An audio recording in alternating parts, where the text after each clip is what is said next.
Beyond the Mic with Sean Dillon. Joining us on the BeyondTheMic.com star line is someone you need to know. She is a former Secret Service agent, forensic and clinical psychologist, adjunct professor, and now author of The Protector, a woman's journey from the Secret Service to guarding VIPs and working in some of the world's most dangerous places. Mary Beth Janke, welcome. Thank you, Sean. Thanks for having me. Let's go beyond the mic. MB, you grew up in a suburb of Park Ridge, Illinois. That is correct. You first started college at Indiana University. Did you ever think you would end up where you are today? Oh, gosh, no way. No way. Yeah, no. Especially, Sean, because, and I even say this to my students because, right now I'm extremely comfortable in front of large groups. If you were to ask me, say, 5-10 years ago, if I was going to be this professor or public speaker, I would have laughed. I would have laughed you out the room. And, you knowing a lot about my background, it makes sense in that my life as a protection agent and even an investigator was always in the shadows, not as a speaker, but more of an observer. So the contrast is pretty stark. I mean, it's pretty blatant. So when you were younger, were you more the wallflower? No, I was a loner, even though I'm one of 7 kids, and my siblings say the same thing, was a loner. How would you describe yourself? I was friends with everybody, but sort of kept still to myself. I didn't join any one group. I was and still am a good athlete, and so that was sort of my outlet. My whole family is, we're all athletes, and I think that my observation skills started because being one of 7 kids, let me tell you about birth order. I am the 5th of 5 right in a row. So the first 5 of us are 1 year apart. And I'm the 5th. So imagine that there wasn't a tremendous amount of time for me. And I spent time observing my family, more than interacting. And then there were 2 more after me, but several years. So I think that's really, birth order really plays a big role in where I am today. As the oldest of 6, I feel your pain. Oh my gosh, okay, you get it. You got your degree in criminal justice along with a minor in Spanish and spent some time in the University of Seville. Mm-hmm. How did that Euro stay, traveling all over Europe, change you? Ooh, tremendously. I really gained not just an appreciation for the Spanish language and culture and how it's so different from other Latin countries. I became this person that just I had no apprehension going to any place whether it was, back when the wall was still there between East and West Berlin. And even though it was a little intimidating, it was just like, well, I can do this. People do this. It's no big deal. And traveling by train, hitchhiking, bus, walking, anything, like nothing was impossible. And I think that really broadened my career as far as once things started challenging me as a professional. It's like, well, I've overcome a lot already just as a student, as a traveler. I can do this as a professional. Now, you travel every summer with your college girlfriend, Maria, yes, typically to Europe. How has COVID-19 changed the way that you see travel in the future? Yeah, well, for the future that's right here, that's not going to happen. My summer trip, I had 2 of them planned to Europe, actually, one with my husband and one with my girlfriend. In the future, Sean, I think that's a great question. I was just having a discussion yesterday with someone that goes, gosh, even if they said in August that we could travel internationally, would you? And I feel like I would, because I'm just that person that goes, well, I've been dying. I've been dying to get on a plane, and I kind of feel like I'm that fatalist of whatever's going to happen to me, wherever it's going to happen to me, it will, and not by sitting at my house, for any longer than I have to. So the longer term of how this is going to affect travel, I think, remains to be seen. But the minute they say it's A-okay and we're okay to be gathered in public together, I will be one of the first on a plane. Talk to me about the emotional responses you have seen from your students as online learning has taken over traditional teaching. Mixed. Very mixed. For me personally and my students and me in my class, it's very difficult because the way I conduct class is sort of the way you and I are talking right now. Like yesterday we were talking about schizophrenia spectrum.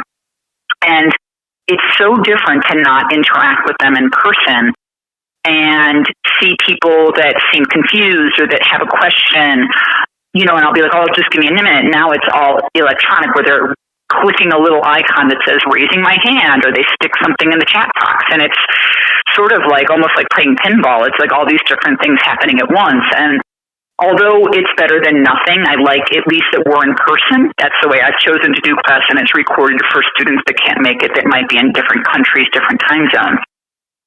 I think for them, with other professors, overall, what they're saying, it's really kind of hard to motivate to do much because they're just sitting in their rooms all day, tapping in sometimes to classes and sometimes not, because there's not really a way that, you can take attendance, but you really can't when you're dealing with so many different time zones / countries. How do you see the future of education? Do you see the transition from a brick and mortar to more online education being standard? I think it depends on the student. I am that person that believes in the in-person. Just like even though I do teletherapy, I believe in the in-person experience to be more powerful and more impactful. But I can also respect a student that says, why would I be paying $58,000 to go to a university when I'm learning just as much virtually?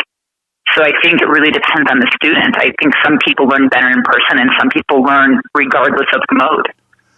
We're talking with author, former Secret Service agent, and professor Mary Beth Janke beyond the mic. You've been in hot spots all around the world. Bombs blowing up, drugged up thugs. Now talk to me how you kept calm during all those stressful situations. A car honks at me and my blood pressure starts rising. How did you keep such a steady heart rate? Is it like permanently at 7? I can't guarantee you that in every one of those situations that my heart rate wasn't racing. I would say that there were, in every single one of those situations and beyond, that I did feel fear, that I sensed fear, that I knew it was danger, but that's what drove me, Sean. That's my adrenaline. And I have this motto, never let them see you sweat. And so it doesn't mean that afterwards I wasn't like, holy, you know what? Like, what was that all about? But in the moment, I sort of put emotion aside and problem solve.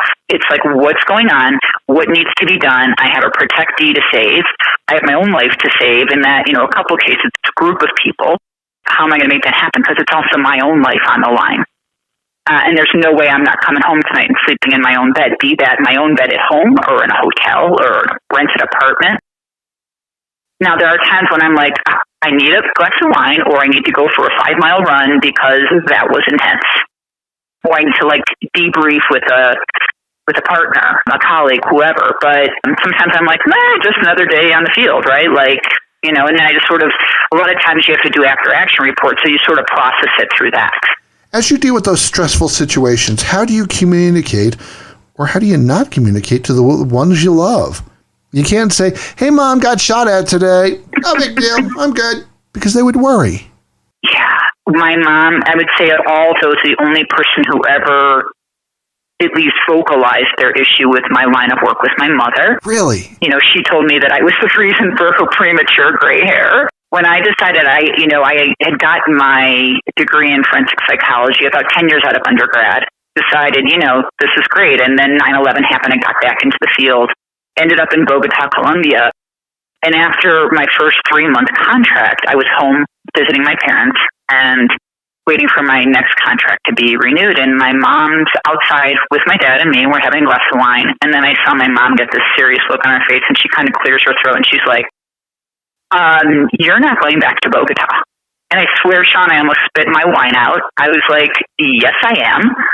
And it became sort of a little bit of a battle. And I said, Mom, I am doing what I'm supposed to be doing. I'm doing what I was trained to do. This is where I should be. And, I can be hurt anywhere. She said, but you're putting yourself in harm's way by choice. I said, I know, Mom, but, there are people that are killed, in a farmer's market. There was an incident that happened, Sean, shortly after I went to Bogota, and an 80-year-old man, instead of putting his foot on the brake, put it on the accelerator on a Saturday or Sunday farmer's market in Santa Monica, California, and killed 8 people and injured dozens. And I said, well, Mom, I can die in a farmer's market on a Sunday being safe, quote unquote, or I can die by being kidnapped and tortured in Bogota, but this is my choice and this is where I believe I am. Should be or I should be. What was the most important lesson you learned as a Secret Service agent? Keep your head down, keep your nose clean, and do your darn job. When people talk about the term special agent, it's important. It really means something. What does the term special agent mean to you? Yeah, it is the creme of the creme. It's the people that got sifted through and sifted through and sifted through, weeded out, and then, picked for different skill sets. Originally when I applied, they told me, you should expect to wait 2 years because you had lived overseas and you traveled in all these countries. And they called me about 9-10 months later. And it was a combination of being, one, a female, because they're very hard to keep us. We have a very low percentage of federal agents, special agents that are females. 2, I was a Spanish speaker. And 3, they were coming up on election year. They needed more bodies. So special agent for me was a dream. It's even when I meet them now, I'm like, thank you for your service. It's an honorable position. Was there ever a mission? I mean, you've been known to say, I'll do it. But was there ever a mission when you went, nope, not going to do it. I pass. Let me think about that. That's a great question. I think I almost said no to Haiti. I ended up doing it, and that sort of was my kick me over the edge, get out of the business for a while, and go back to grad school. But no, I don't think there's any one because, it's that kind of failure's not an option, never let them choose, but you can do this. Like you can prove it, you can do it. So I can't think of one. There might be one, but not that's coming to mind. We're talking with author of The Protector, a woman's journey from the Secret Service to guarding VIPs and working in some of the world's most dangerous places, Mary Beth Janke beyond the mic. When you started writing the book, was it to tell some stories, release some demons, or was there something more deeper than that?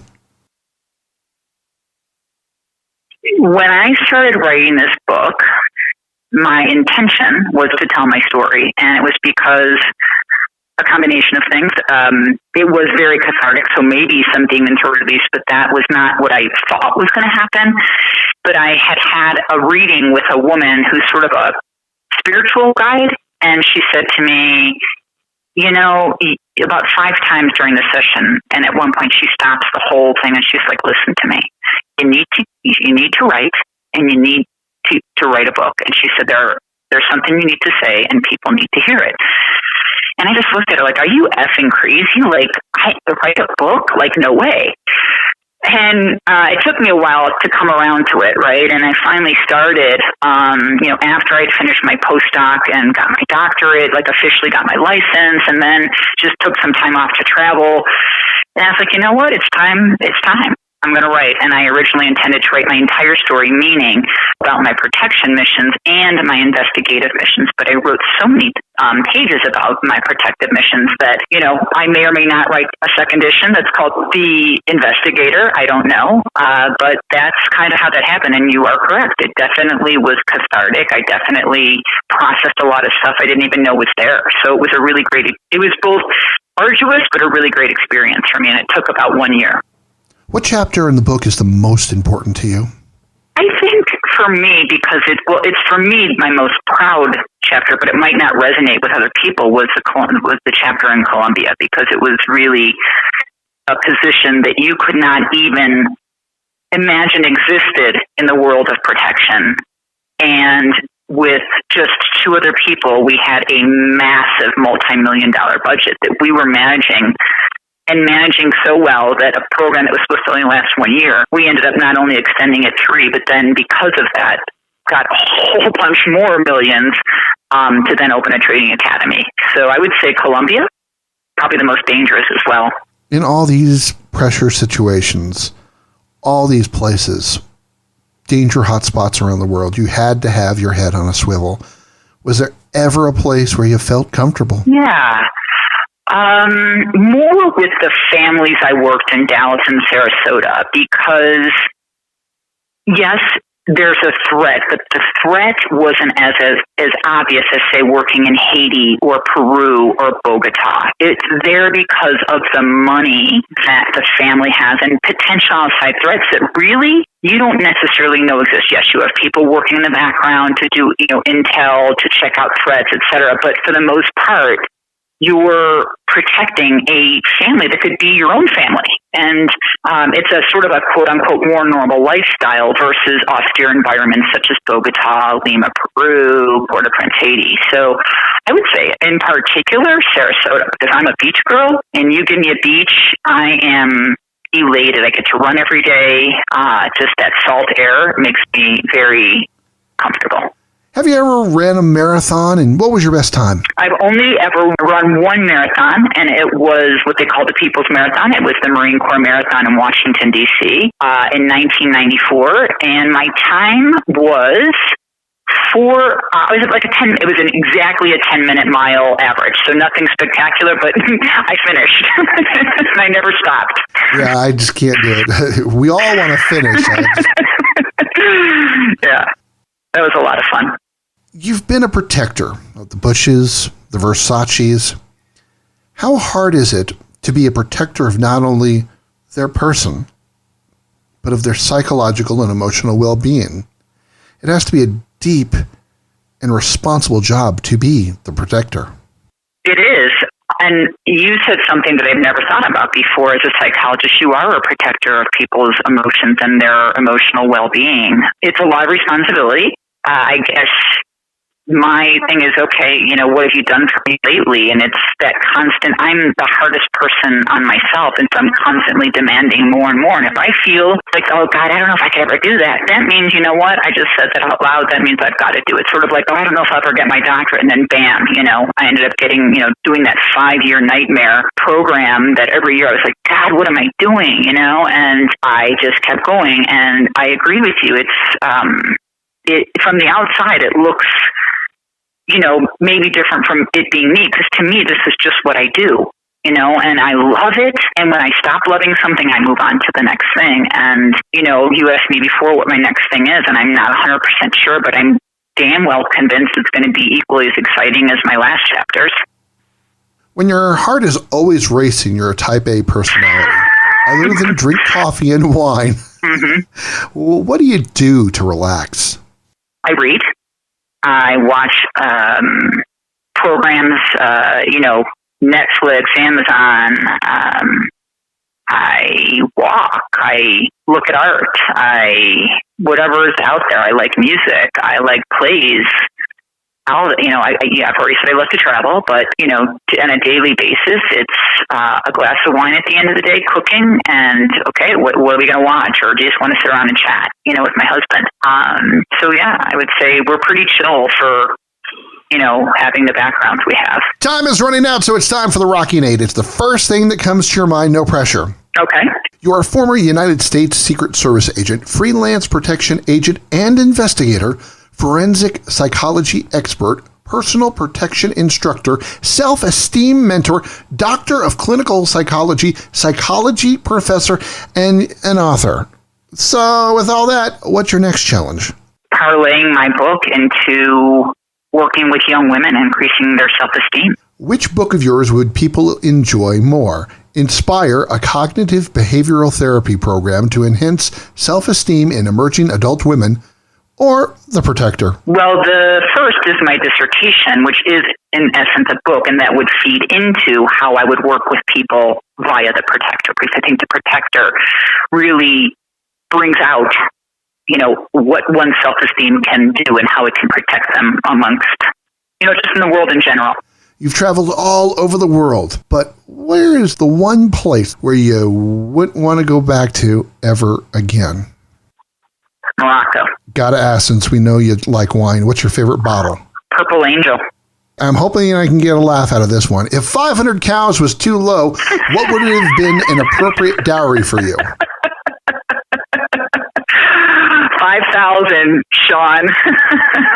I know you're going to give me the best Secret Service stare that you possibly can when I ask this question, but I'm going to make you pick one. Okay. Which one of the Bush grandchildren was your favorite? Ellie. What's the first thing that you're going to do when the coronavirus pandemic ends? Travel. On a plane. And finally, what's the name of your pot-bellied pig? Wilbur Babe. She was once offered 500 cows as a dowry. Ellie was her favorite Bush grandkid, and she would never, ever return to Morocco. author of The Protector, A Woman's Journey from the Secret Service to Guarding VIPs and Working in Some of the World's Most Dangerous Places, available at a retailer near you or online. Mary Beth Janke, thank you so much for joining us today. Yeah, thank you for interviewing me. It was really fun. And that, my friends, is Beyond the Mic.